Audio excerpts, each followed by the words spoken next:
are going head-to-head with the Trump administration and the entire fossil fuel industry.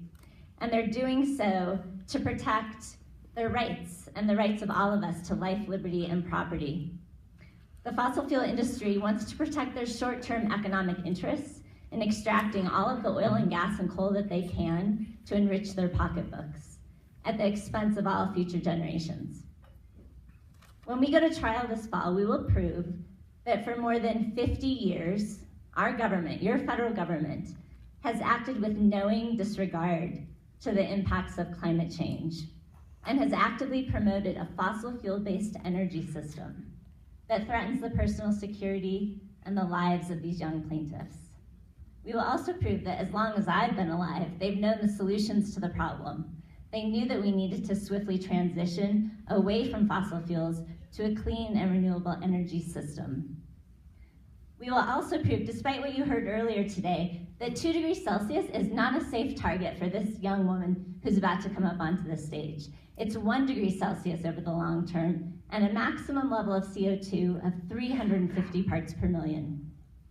I am now honored to introduce to you Avery Madison McRae. Avery is nearly 12 years old. She was born in the Willamette Valley of the lush Cascades of Oregon, and is just as at home riding horses in the Rocky Mountains with her grandparents, who are here this morning. Last fall, after a day in court, Avery, you stood out on the steps of the federal courthouse in Eugene, and you spoke before hundreds in a sea of reporters, and you told them what an 11-year-old can know and what an 11-year-old can stand for. These are the voices that we most need to listen to. They will inherit the legacy we leave. And so without further ado, I give you my client, who I work in service of, Avery McRae.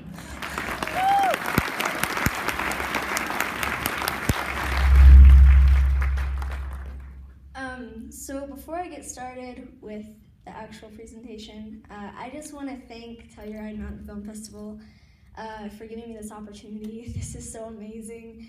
I really appreciate them letting me come up here today and letting me share my story and helping raise the voice of youth.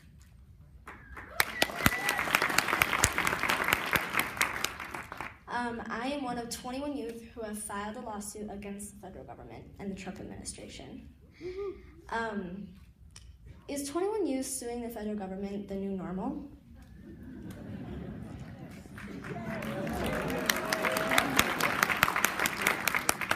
I don't know if it is, but I do know that youth around the world are standing up to try and save our planet from people who are not doing their job to protect it. This is a picture of me with some of my fellow plaintiffs on the steps of the federal courthouse in my hometown of Eugene, Oregon. You might be wondering why I'm one of these 21 plaintiffs, so here's my story. When I was in first grade, I read a book about snowbirds, and I learned that they were endangered. It broke my heart. I was so sad, and so I decided to throw a party for them.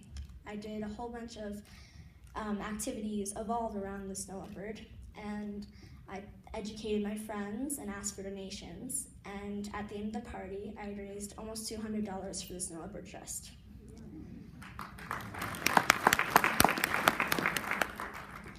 The next 2 years, I did the same thing because I had so much fun.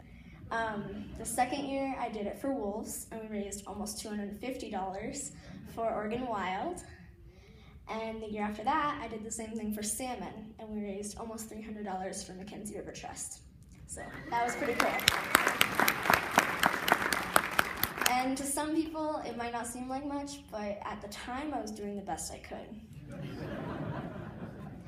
And then, when I was in 4th grade, I went to a camp with Julia Olson and our Children's Trust. This is our former mayor, Kitty Piercy, and she taught us how to give an effective testimony at City Council, so that was pretty fun.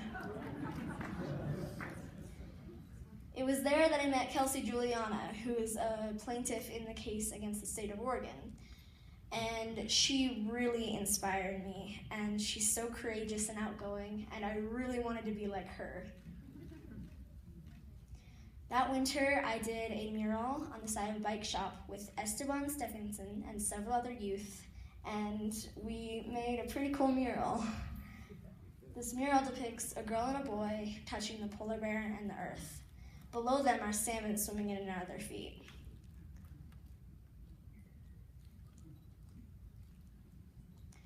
So, summer of 2015, I was asked if I wanted to be part of the federal lawsuit.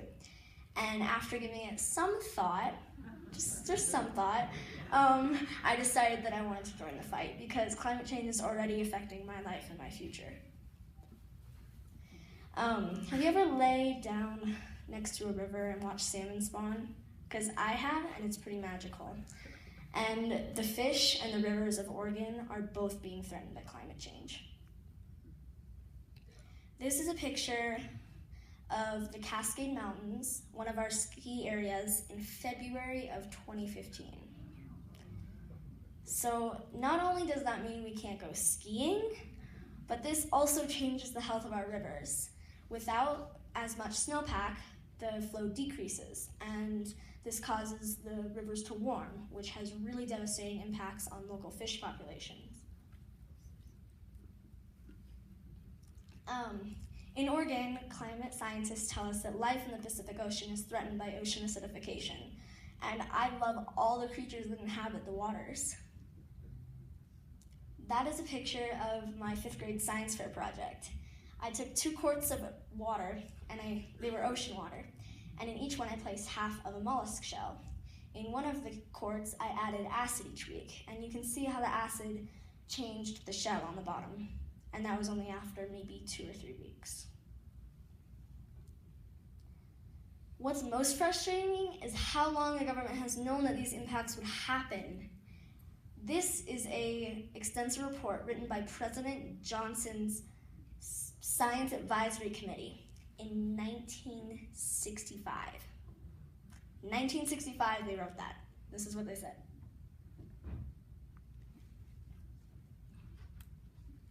By the year 2000, the increase in atmospheric CO2 will be close to 25%.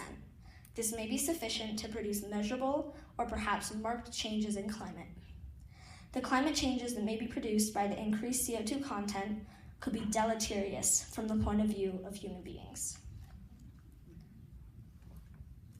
That proves how long they have known, and yet they have continued to allow corporations to drill, frack, and overall emit too much carbon into the atmosphere. They're letting corporations dig on public lands, and they're encouraging them with money to continue these actions. I'm 11 and I can't vote.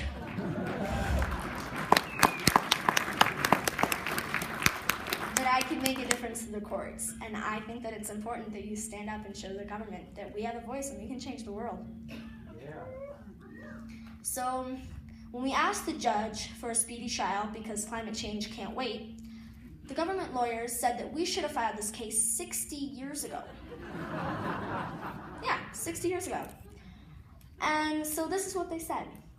Insofar as plaintiffs may argue that time is of the essence because CO2 levels continue to increase with each passing day, plaintiffs waited till 2015 to file their complaint, after more than 60 years of government actions they now challenge. Plaintiffs are the party solely responsible for the timing and framing of their civil actions. Yeah, but I wasn't even alive 6 years ago, okay? I'm sorry, I just wasn't.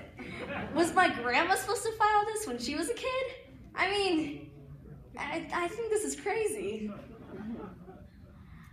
So that's why I'm a plaintiff.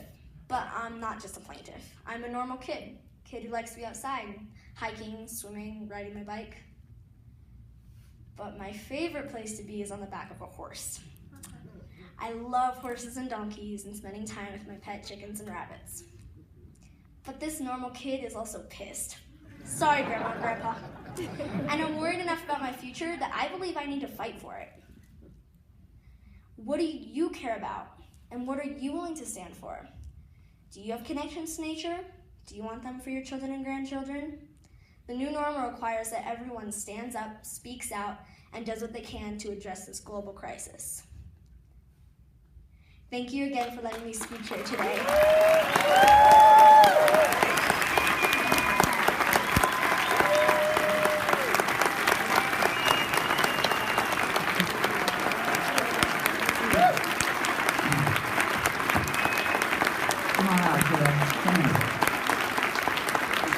Look at that.